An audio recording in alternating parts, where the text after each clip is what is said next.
1986 തങ്കമണി സംഭവം നടക്കുന്നത്. അപ്പോൾ ആ സമയത്ത് ഞാൻ തിരുവനന്തപുരം യൂണിവേഴ്സിറ്റി കോളേജിൽ ഡിഗ്രിക്ക് പഠിക്കുകയാണ്.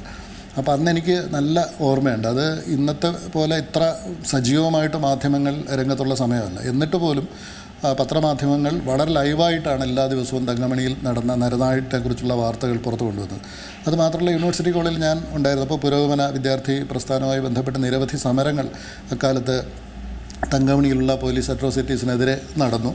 അതോടൊപ്പം തന്നെ തങ്കമണിയിൽ യഥാർത്ഥ പോലീസ് നരനായിട്ടിന് വിധേയരായിട്ടുള്ള സ്ത്രീകൾ ഉൾപ്പെടെയുള്ള ചില ആൾക്കാർ യൂണിവേഴ്സിറ്റി കോളേജിൽ വന്ന് ആ സംഭവത്തെക്കുറിച്ച് വിശദീകരിച്ചതും എനിക്ക് ഓർമ്മയുണ്ട്. പിന്നീട് എൻ്റെ സുഹൃത്തു കൂടിയ മാധ്യമപ്രവർത്തകൻ രതീഷ് രഘുനന്ദൻ ഇത് സിനിമയാക്കാൻ തീരുമാനിച്ചപ്പോൾ തീർച്ചയായിട്ടും ഞാനും തങ്കമണിയിൽ ചില ദിവസങ്ങൾ ചിലവഴിക്കുകയും അവിടുത്തെ ചില ആൾക്കാരുമായിട്ട് നേരിട്ട് സംസാരിച്ച് കാര്യങ്ങൾ മനസ്സിലാക്കുകയൊക്കെ ചെയ്തിരുന്നു.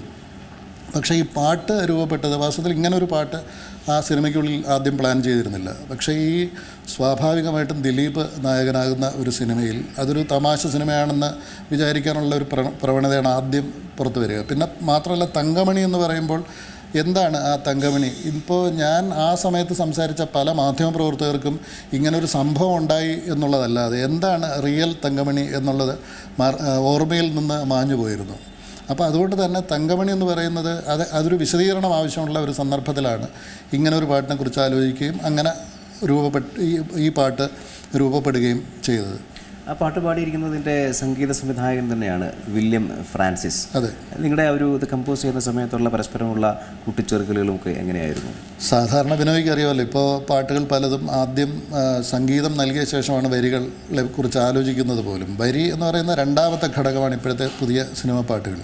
പക്ഷേ തങ്കമണി, ഈ പെണ്ണിൻ്റെ പേരിലുള്ള തങ്കമണി എന്ന് പറയുന്ന പാട്ട് രതീഷിനോട് ആവശ്യപ്പെട്ടു. തങ്കമണി സംഭവം ഒന്ന് സ്പർശിക്കുന്ന തരത്തിൽ, അതെന്താണ് ആ സംഭവം എന്ന് വിശദീകരിക്കുന്ന തരത്തിലൊരു പാട്ട് ആവശ്യം ഉണ്ടെന്ന് പറഞ്ഞപ്പോൾ ഞാൻ ഷൂട്ടിംഗ് ലൊക്കേഷനിൽ ഇരുന്ന് എഴുതിയ പാട്ടാണ്.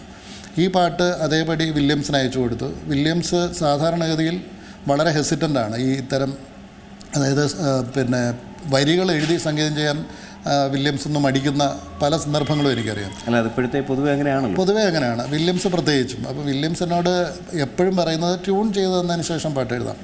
പക്ഷേ ഈ തങ്കമണി, പെണ്ണിൻ്റെ പേരിലെ തങ്കമണി പാട്ടിൻ്റെ വരികൾ കിട്ടിയ നിമിഷം തന്നെ വില്യംസ് പറഞ്ഞു ഇത് ഞാൻ ചെയ്യാമെന്ന് പറഞ്ഞെന്ന് മാത്രമല്ല, നിമിഷങ്ങൾക്കുള്ളിൽ പുള്ളി ഈ പാട്ടിൻ്റെ ഈണം ചെയ്ത് എനിക്ക് കേൾപ്പിക്കുകയും ചെയ്തു. ആ കേൾവി തന്നെയാണ് ഇപ്പോൾ നമ്മൾ കേൾക്കുന്ന അതിൻ്റെ ഈണം. വാസ്തവത്തിൽ അത് വളരെ പെയിൻഫുള്ളായിട്ടുള്ള അനുഭവങ്ങൾ പുറത്തു വരുന്ന തരത്തിലാണ് വില്യംസ് അത് കമ്പോസ് ചെയ്തിരിക്കുന്നത്. വരിയുടെ മാത്രമല്ല, അതിൻ്റെ ഈണത്തിൻ്റെ പ്രത്യേകത കൊണ്ടുകൂടിയാണ് ആ പാട്ട് ശ്രദ്ധേയമായത്. എനിക്ക് തോന്നുന്നു പക്ഷേ അതിനകത്ത് കുറച്ച് കവിതയുണ്ട്, പിന്നെ അതൊരു താളത്തിലാണ്.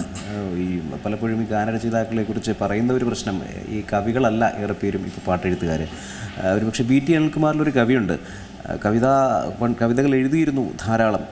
ഇപ്പോൾ അങ്ങനെ കവിതകൾ എഴുതുന്നുണ്ടോ എന്ന് എനിക്കറിയില്ല. പക്ഷേ കവിതകൾ ധാരാളം എഴുതിയിരുന്നൊരു കാലം BT അനിൽകുമാറിനുണ്ടായിരുന്നു. അപ്പം ഈ താളത്തിലെ മീറ്ററിലെ ഒരു സംഭവം വിശദീകരിക്കേണ്ടത് ഒരു ഘട്ടം വന്നപ്പോൾ 2 വരിയിൽ പെണ്ണിൻ്റെ പേരല്ല തങ്കമണി, വെന്ത നാടിൻ്റെ പേരാണ് തങ്കമണി എന്നൊരു താളം കൂടെ ചിലപ്പം സഹായിച്ചിട്ടുണ്ടാകും എന്ന് തോന്നുന്നു.